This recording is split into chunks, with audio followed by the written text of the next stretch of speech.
الحمد لله رب العالمين والصلاة والسلام على سيد الأنبياء والمرسلين نبينا محمد وآله وصحبه أجمعين أما بعد فأعوذ بالله من الشيطان الرجيم بسم الله الرحمن الرحيم رب اشرح لي صدري ويسر لي أمري واحلل عقدة من لساني يفقه قولي سبحانك لا علم لنا إلا ما علمتنا إنك أنت العليم الحكيم اوکلما کیا جب بھی عاہدو انہوں نے عہد کیا، وعدہ کیا، عہدن کوئی بھی عہد، کوئی بھی وعدہ، تو نبذہ پھینک دیا انہوں نے اس کو، نبذہ پھینک دیا اس کو، فریقن ایک گروہ نے، منہم ان میں سے، یعنی جب بھی انہوں نے کوئی بھی عہد کیا، کوئی بھی معاہدہ کیا، کوئی بھی وعدہ کیا، تو اس وعدے کو ایک گروہ نے پھینک دیا ان میں سے، بلکہ اکثرہم ان کی اکثریت لا یؤمنون وہ ایمان لانے والی نہیں ہے۔ ولما جاءہم اور جب آیا ان کے پاس رسول من عند اللہ سبحانہ و تعالیٰ کے پاس سے، اللہ کی طرف سے، اللہ کی جانب سے، مصدق وہ رسول تصدیق کرنے والا ہے، لما اس کی، معہم جو ان کے پاس ہے، یعنی رسول اس چیز کے ساتھ آیا ہے جو اس کتاب کی تصدیق کرتا ہے، جو ان سوالات کی تصدیق کرتا ہے جو ان کے پاس تھے۔ تو نبذہ پھینک دیا، فریقن ایک گروہ نے، من الذین ان لوگوں سے، اوت الکتاب جن کو کتاب دی گئی تھی، کس چیز کو پھینک دیا؟ کتاب اللہ، اللہ کی کتاب کو، وراء ظہورہم، وراء کا معنی پیچھے، ظہور کا معنی پشت یا پیٹھ، ہم اپنے، وراء ظہورہم اپنے پشتوں کے پیچھے، اپنے پیٹھ پیچھے ان نے اس کو پھینک دیا، ایسے پھینکا کہ کأنہم گویا کہ وہ لا یعلمون جانتے ہی نہیں ہیں، اس کو ایسے اللہ کی کتاب کو پس پشت ڈال دیا کہ کأنہم گویا کہ لا یعلمون وہ اس کو جانتے ہی نہیں۔ دوہرا لیں، پیچھے گزر چکا ہے، وما یکفر بہا الا الفاسقون، نہیں انکار کرتے ان نشانیوں کا مگر فاسق۔ فاسق فسق سے، فا سین قاف، فسق کا مطلب ہوتا ہے شرعی حدود سے تجاوز کرنا، تو یہ زیادہ جو ہے نا عام ہے۔ عربی کے اندر جب پھل جو ہے نا وہ پک کر چھلکے سے باہر نکل آئے تو اس کو کہتے ہیں کہ فسق الرطب عن قشرہ، کہ پھل جو ہے نا وہ اپنے اس میں سے نکل آئے۔ اسی طرح حدیث کے اندر چوہے کو جو ہے نا وہ فویسقہ کہا جاتا ہے، کیونکہ یہ بار بار اپنے بل سے باہر نکلتا ہے، یا اس لیے بھی کہ یہ اس کے اندر خباثت بہت زیادہ پائی جاتی ہے۔ تو فاسق کا جو مفہوم ہے وہ کافر سے زیادہ وسیع ہے، کافر اور غیر کافر دونوں فاسق ہو سکتے ہیں، کیونکہ شرعی اور عقلی حدود سے تجاوز کے درجات اور مدارج ہیں۔ تو معمولی تجاوز کو بھی گناہ یا فسق کہتے ہیں، کیونکہ ظاہر ہے وہ بھی نکل جاتا ہے۔ تو گویا کہ فسق زیادہ جو ہے نا وہ وسیع ہے، تو اسی لیے مسلمان بھی جو ہے نا وہ فاسق ہو سکتے ہیں جو نافرمانی کے کام کرتے ہیں۔ تو اسی طرح بعض غیر معمولی اور بڑے گناہوں کو کفر کہا جاتا ہے، تو البتہ عرفاً صرف بڑے گناہوں کے ارتکاب کو فسق بھی کہتے ہیں۔ اچھا، دوسرا لفظ ہے نبذہ۔ نبذہ کا مطلب ہوتا ہے کسی چیز کو حقارت سے دور پھینک دینا، ایک ویسے پھینکنا ہوتا ہے، ایک کسی چیز کو حقیر سمجھ کے پھینک دینا۔ گویا کہ یہاں وہ جو اللہ کی کتاب کو انہوں نے پھینکا یا عہد کو انہوں نے پس پش ڈالا، تو وہ اس کو حقیر سمجھ کر، تو اس آیت کے اندر اوَكُلَّمَا عَاهَدُوا کے اندر یہود کی ایک اور قبیح عادت کا بیان ہو رہا ہے کہ یہودیوں سے نبی علیہ الصلوۃ والسلام کی مدد کرنے، اس پر ایمان لانے کا بھی عہد لیا گیا تھا۔ وَلَقَدْ أَخَذَ اللَّهُ مِيثَاقَ بَنِي إِسرائیل، یعنی اللہ سبحانہ وتعالیٰ نے سے عہد لیا تھا تو کہ تم آخری نبی پر ایمان لاؤ گے، تو مگر وہ اس عہد سے پھر گئے اور کہنے لگے ہم سے تو اس طرح کا کوئی عہد نہیں لیا گیا۔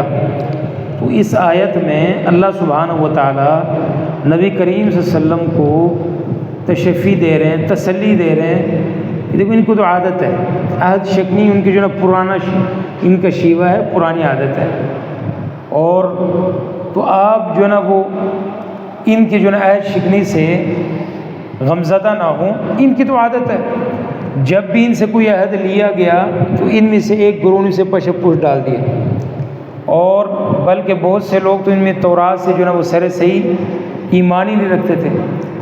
تو ایسے میں اگر ایسے لوگ جن کی پرانی عادت ہے تو ایک کو وعدے کہ وہ ویسے پھر جائیں تو یہ کوئی جو ہے نا وہ بڑی بات نہیں، ان کی تو عادت ہے بھائی، ان کی ایک بندے کی عادت ہے بھائی، اس کی عادت ہے روز کا، اس کا جو ہے معمول ہے، چھوٹے موٹے دندے فساد اس کا روز کا کام ہے، تو اس نے ایک اور کام ڈال دیا تو یہ کوئی بڑا کام نہیں، اس کا روز کا کام ہے۔ تو یہودیوں کے چونکہ پرانی ان کی عادت ہے عہد شکنی، تو اگر آپ کبھی انکار انہوں نے کر دیا کہ ہم سے وعدہ کوئی نہیں لیا گیا تو اس میں کوئی جو ہے نا گھبرانے کی کوئی بات نہیں۔ یعنی رسول اللہ صلی اللہ علیہ وسلم میں وہ تمام اوصاف موجود تھے جو تورات اور دوسرے آسمانوں کتابوں میں لما معہم کی زمرے میں آتا ہے کہ ان کے پاس تھے، اور پیچھے آپ نے پڑھا ہے کہ وہ مسلمانوں کو بتایا کرتے تھے، اور پھر کہتے تھے تم نے کیوں بتایا، کل کو وہ لیحاجوکم تمہارے خلاف جھگڑا کریں گے، تو وہ بتایا کرتے تھے ہم نے اس کی یہ نشانیاں پڑھی ہیں۔ تو اور ان کے پاس نبی علیہ الصلوۃ والسلام کے سارے اوصاف موجود تھے۔ تو اس اعتبار سے نبی کریم صلی اللہ علیہ وسلم جو ہے نا وہ تورات اور ان کے پاس موجود دوسرے آسمانوں کتاب لما معہم کے پوری طرح مصداق تھے، مگر یہودیوں کی بدنصیبی کہ جب آپ ان کے پاس آئے تو انہوں نے اپنے نبی صلی اللہ علیہ وسلم کو جھٹلا کر تورات کو اپنے جو ہے نا وہ پشتوں کے پیچھے پھینک دیا، تو گویا کہ انہیں اپنے کتاب کا علم ہی نہیں ہے، پتہ ہی نہیں ہے، ایسے جو نا انجان بن گئے جیسے ان کو کسی چیز کا پتہ ہی نہیں۔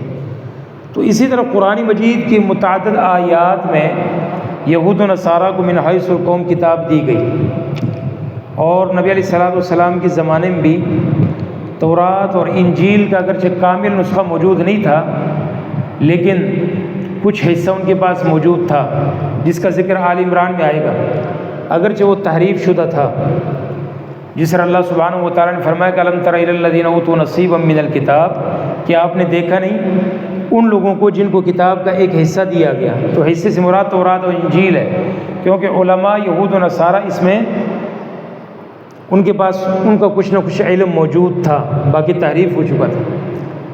تو گویا کہ کس قدر افسوسناک بات ہے کہ یہودی اس قرآن مجید کو بھی جھٹلاتے ہیں جو ان کی شریعت کی تصدیق کرتا ہے۔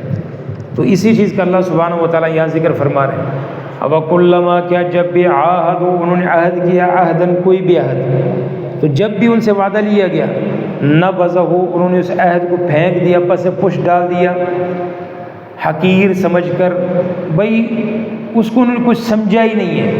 جس طرح مسلمانوں کی آج کل عادت ہے نا، وہ وعدہ کر کے فلانی طریقوں میں آپ کا یہ کام کروں گا، فلانی طریقوں میں پیسے لٹاؤں گا، فلانی طریقوں یہ کروں گا، تو اب وہ یہ کہتے یار میں کہڑا وعدہ کہتے ہیں، بھائی وعدے کے کوئی سینگ تھوڑے لگے ہوتے ہیں، جو اپنی زبان دی اسی کو وعدہ کہتے ہیں۔ تو نَبَذَهُ پھینک دے اس کو حقیر سمجھ کر، ایک گروہ نے ان میں سے، بلکہ اکثرهم ان کی اکثریت لا یؤمنون وہ ایمان ہی نہیں رکھتی، وہ سرے سے ہی انکاری ہے۔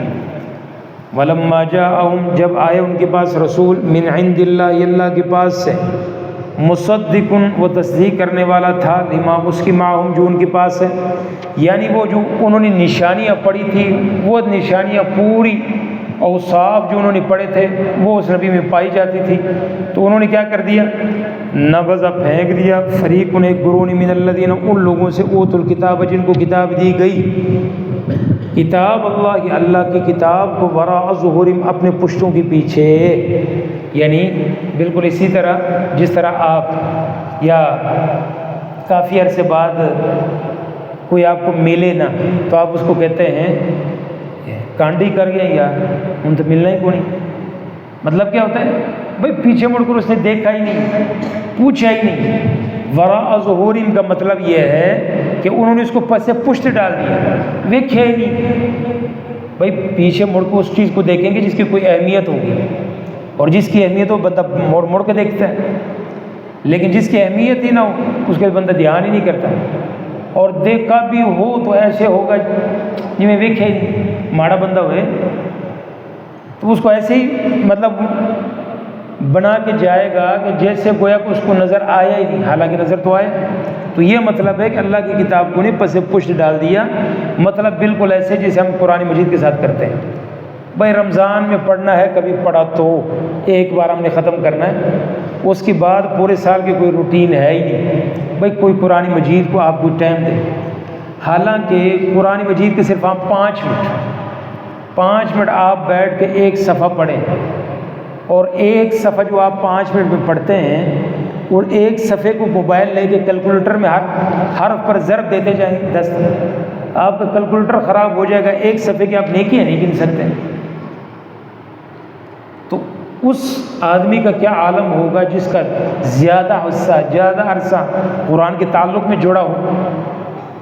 تو وہی ہماری حالت بھی ایسے ہی ہے کہ ہم نے قرآن مجید کو پس پشت ڈال دیا. پس پشت ڈالنے کا مطلب یہ ہے کہ ہم بھائی قرآن مجید کو دیکھتے ہی نہیں، پڑھتے ہی نہیں ہیں. کوئی روز کا کوئی حصہ ہم نے رکھا ہی نہیں ہے تلاوت کے لیے. کوئی تلاوت کے لیے ہی رکھے نا، بھائی روز کا میرا معمول ہے اتنا میں نے پڑھنا. اللہ اکبر. تو یہ اصل ہے کتاب اللہ پس پشت ڈالنا. ہم عام طور پر یہ سمجھتے ہیں بھائی کانڈ نہیں کرنا. کانڈ کرنے کا اصل مقصد یہ ہے، اصل مطلب یہ ہے کہ آپ اس کو دیکھتے ہی نہیں ہیں، پڑھتے ہی نہیں ہیں. حافظ بھی ہے، وہ بھی تو رمضان میں پڑھے گا پڑھ، اس کے علاوہ پورے رمضان میں کوئی روٹین نہیں. حالانکہ ہر مہینے میں کم از کم ایک بار تو لازمی ختم کرنا چاہیے. یہ ان کے لیے جو سب سے ڈھیلے، وگرنہ سلف صالحین ہفتے سے اوپر نہیں جایا کرتے تھے. فمی بشوقن وہ کہتے تھے 7 دن نہیں، 7 سے ایک دن بھی اوپر نہیں. ہاں 7 سے نیچے والے تھے، کوئی 1 دن والے تھے، کوئی 1 رات والے تھے، کوئی زیادہ 3 دن والے تھے. جو سب سے ڈھیلے ہوتے تھے وہ 7 دن والے تھے. اور ہم اللہ اکبر مہینے کیا سال گزر جاتے ہیں قرآن مجید. تو اصل جو نا پشت کرنا، پیٹھ کرنا، وہ یہ ہے کہ آپ قرآن مجید کو دیکھے ہی نہ، پڑھے ہی نہ. اور ہم نے کیا سمجھ لیا، اتنے رکھنا جتنے ہاتھ بھی نہ پہنچے تے بس برکت سے رکھنا اتنے، اور دوبارہ اس کو دیکھنا ہی نہیں. ہاں کوئی تکلیفیں آئیں، مشقتیں آئیں تو بچے بلا کے خود پھر بھی نہیں پڑھنا. ایسی بد نصیبی ہے، مطلب آپ پھر بھی نہیں پڑھنا. وہ جڑے بچے ماشاءاللہ سارے دیہڑی پڑھتے ہیں، پھر بھی انہوں نے کوئی پڑھائی کرانی ہے، ان سے ہی پڑھائی کرانی ہے، خود پھر بھی نہیں پڑھنا. اچھا جب خود نہیں پڑھنا تو پھر فائدہ کیا ہوا؟ وہ تو پڑھ کے آ گئے. تو اللہ کی بندو، قرآن پڑھنے کے لیے تعلق جوڑیں. اللہ سبحانہ و تعالیٰ کی یہ کلام ہے. کوئی سیلفیاں کسی فلاں بڑے کے ساتھ لے کے ان کو جو لگائی ہوتی ہیں، کسی پرانے دور میں لگا تصویریں لگی ہوتی تھیں، فلانے صاحب نال، چودھری صاحب نال، کسی نے سیلفی لیتے ہیں جی اسٹیٹس لگاتے ہیں فلانے بڑے سرکار نال سیلفی، فلانے کے ساتھ. یہ کوئی کسی کا خط آیا، میں نے خط آیا فلانے چیف دا، فلانے وزیر دا. اور اللہ سبحانہ و تعالیٰ کی طرف سے ہمیں اتنا بڑا کتاب ملی ہوئی ہے، ہمیں اس کی قدر ہی نہیں ہے کہ اللہ ہم سے ہم کلام. تو اللہ سبحانہ و تعالیٰ ہمیں قدر کی اور اس کی تلاوت کی ہمیں توفیق دے. ولما جام جب آیا ان کے پاس رسول من عند اللہ، اللہ کے پاس سے، مصدق وہ تصدیق کرنے والا ہے، لما اس کی معاون جو ان کے پاس تھا. نبذ پھینک دیا فریق انہیں گرون من الذین، ان لوگوں سے اوتوا الکتاب جن کو کتاب دی گئی تھی، کتاب اللہ کی، اللہ کی کتاب کو، وراء ظہورہم اپنے پشتوں کے پیچھے، یعنی اپنے پشتوں کے پیچھے ان کو پھینک دیا. اور ایسا پھینکا کہ کأنہم گویا کہ وہ لا یعلمون، اس کو جانتے ہی نہیں ہیں، اس کو جانتے ہی نہیں. اب ظاہر ہے انہوں نے کتاب اللہ کو تو پھینک دیا. ٹھیک ہے جی، تسی کتاب تو نہیں پڑھتے جی، کوئی اور کام تو تسی کرتے جی نا. مطلب میں قرآن نہیں پڑھتا، موبائل سے ٹائم ضائع کروں گا، میں موبائل والا نہیں، ٹی وی پہ ٹائم ضائع کروں گا، سیاست پہ، اخبار پہ، کہیں نہ کہیں ٹائم تو ضائع ہوتا ہے. جب انہوں نے اللہ کی کتاب کو پس پشت ڈال دیا، پھر پیروی انہوں نے کس چیز کی؟ کیا کرتے رہے وہ؟ کس چیز کے پیچھے لگیں، اس کا ذکر آگے آئے گا کہ کس چیز کی وہ پیروی کرتے رہے۔ تو اللہ سبحانہ و تعالی ہمیں قرآن کے ساتھ اپنے تعلق کو مضبوط کرنے کی توفیق عطا فرمائے۔ سبحانک اللہم و بحمدک، اشہد ان لا الہ الا انت، استغفرک و اتوب الیک۔